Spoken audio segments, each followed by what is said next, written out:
All right, we got Diablo 4 Vessel of Hatred. You know, I heard this is going to be $70. That's insane, bro. Spiritborn character class. Oh, Spiritborn. Okay, so it's going to be like, what's that one that I've already used that I don't like? Is Diablo 4's first major expansion. That's what I think it is for, too. Far into the dense jungles of Nahantu. It's an ancient place with a deep connection to the spirit realm. Like the Avatar. Here, that we find our new class. The Spiritborn is an apex predator of the jungle. What's the class that I used that I said I didn't like? It's the Druid. I don't like the Druid. This sounds like it's going to be like the Druid. Whose fighting style is swift, hard-hitting, and extremely agile. They are warriors with the ability an agile to massive druid? spirit guardians directly into battle. Their speed in combat makes them one of the most mobile classes in the game, and their ability to blend powers from multiple spirit guardians, I mean, that's pretty cool. makes I'm them not the gonna most lie. customizable as well. So without further ado, let's take a look at So instead of just a bear and a wolf, you get like multiple animals. Spiritborn. Story to tell with these spirit guardians. It's a class that's so rooted in the world of Nahantu. They're able to connect with the spirit realm in a way that no other people have. You call the spirit guardians into battle with you. They infuse all of your skills and you channel and fight alongside them. I remember early in development, It looks the cool. class team coming to me so excited about this piece of concept art. Well, what does this have to do with the story of Diablo? High into the sky, and this massive spirit creature was rising up behind It's him. a stand. That's where the Spiritborn began.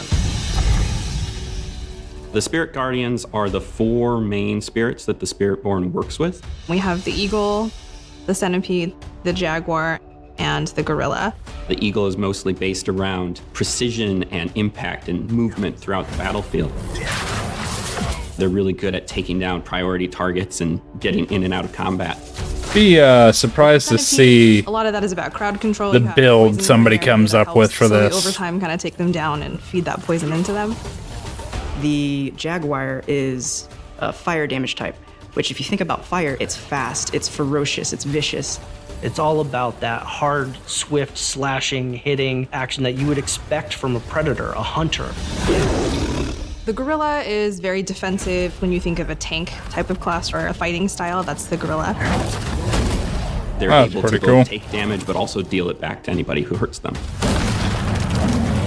like my necromancer. I summon all my Themes going from the my gorilla to the fiends. centipede. It gives players a lot to choose from. Even though a lot of our powers are inspired from many classes that we've seen across the good. It wasn't very good I anyway. felt it was important to do something new. The Spiritborn's playstyle is very unique because it's got the speed and the agility of the rogue, but it's also physically brutal, just like the barbarian, and that's all layered with these fantastical effects, very similar to the sorcerer. Combat feels really important. It No feels one very is different comparing from this to other the druid classes, whatsoever. while still feeling very visceral and impactful. You can assign skills for any of the spirit guardians to your skill bar, like maybe something from Jaguar that you want to hit quick and you want to hit hard, but you also want to have an option to defend yourself and maybe take a step Yeah, I back. told you. So I'd like to see the skill kit the instead. build The somebody Spiritborn's comes up class with. mechanic is called the Spirit Hall. Players can choose from the 4 spirits to empower their skills with a passive ability that allows them to further customize their builds with devastating effects based on each spirit's core themes. There's a playstyle to fit anyone. If the lightning eagle really resonates, you can go full eagle, or you can mix and match and do whatever you like depending on how you like to play. The ultimates are all pretty amazing. So you're pretty much The everything. entire spirit into the world, and they destroy everything for you while powering you up. What's up, man? The centipede, for example, it bursts out of the ground. It's basically throwing poison everywhere, and it just feels really awesome, and it makes you feel insanely powerful. The Spiritborn's bringing 2 new weapons to the game. The first one was the glaive. It's a double-bladed staff That's weapon. pretty cool. It's very focused around heavy damage. We chose like the glaive that. because it lends itself well to the martial arts fighting style that the Spiritborn has. The second new weapon that the Spiritborn is bringing is the quarterstaff. It's a very fast and very agile weapon. They're often punching or kicking their enemies, but if they want to extend themselves into battle, the glaive and the quarterstaff really allow them to do that. Along with these new Yeah, weapons, it's not bad. the Spiritborn will also have brand new legendary affixes to complement a player's preferred build and playstyle. You're in combat, building up this momentum, gathering all the energy from these spirit creatures, and then unleashing those spirits upon the battlefield. It's such a good flow that you want to repeat that over and over again. Each of the guardian spirits are infused with personality and different types of visuals. Yeah, it looks pretty cool. That ability to make your Doesn't look like a bad update. is a highlight that players will really enjoy. As you see more of Or the story, you DLC, I understand guess. why the ancestry and the spirit guardians are so important to Spiritborn. Seeing I was that about to tie-in say. in a very unique new way is going to. Well, I want to know why it's important to Diablo, not important to itself. I don't want to look at the Spiritborn and be like, I wonder why it's a Spiritborn. No, I want to look at a Spiritborn and say, why do I need this in Diablo? Where does this come into the story? That's what I want to know.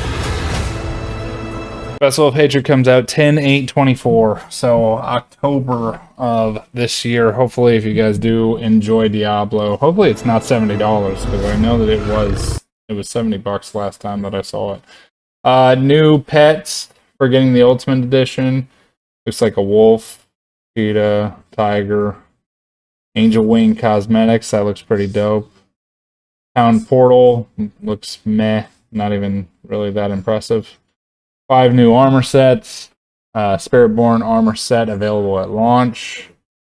Warcat mount. That looks pretty dope. Instead of your horse. Seasonal premium battle pass with 3,000 platinum. So yeah, it looks pretty dope. Hopefully it's not $70. That's all I hope. Because that's like a whole nother game. And if it is $70, it better be a whole nother game. You know what I'm saying?